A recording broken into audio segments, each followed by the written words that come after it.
Hello guys WhatsApp. നമ്മൾ Friday ലീവായിരുന്നു. ലീവൊക്കെ കഴിച്ച് നമ്മൾ വീണ്ടും ജിമ്മിലേക്ക് വർക്കൗട്ടിട്ട് വന്നു. ഇന്ന് എത്രാമത്തെ ദിവസം എന്ന് വെച്ച് കഴിഞ്ഞാൽ 13ാമത്തെ ദിവസം. ഗായ്സ് നമുക്ക് നേരെ വർക്കൗട്ടിങ് പോകാം ഗായ്സ്.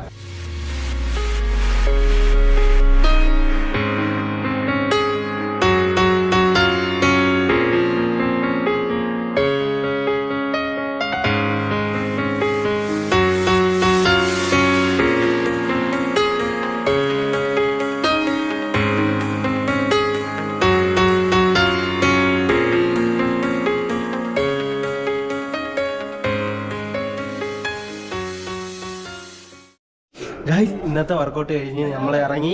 ഇന്ന് ലെഗാണ് കഴിച്ചത്. പിന്നെ ഞാൻ ഓൾ ഔട്ട് ആയതാണ്. കാരണം എന്ന് വെച്ച് കഴിഞ്ഞാൽ എന്താ പറയുന്നത് വെച്ച് കഴിഞ്ഞാൽ ഇന്ന് ഡ്യൂട്ടി എന്ന് പറഞ്ഞാൽ ഞാൻ അബുദാബിയിലായിരുന്നു. ബ്ലോക്ക് എന്ന് പറഞ്ഞാൽ മോഹനെ ഒരു 2 മണിക്കൂർ ബ്ലോക്കിൽ കിടന്ന് ഞാനൊരു പരിവായി. എൻ്റെ ജീവിതം ഇവിടുത്തെ ബ്ലോക്കിൽ അവസാനിക്കുന്നു ഗായ്സ്. അപ്പം നമുക്ക് എന്തായാലും ഇവിടെ നിന്ന് ഇറങ്ങാം. ഇനി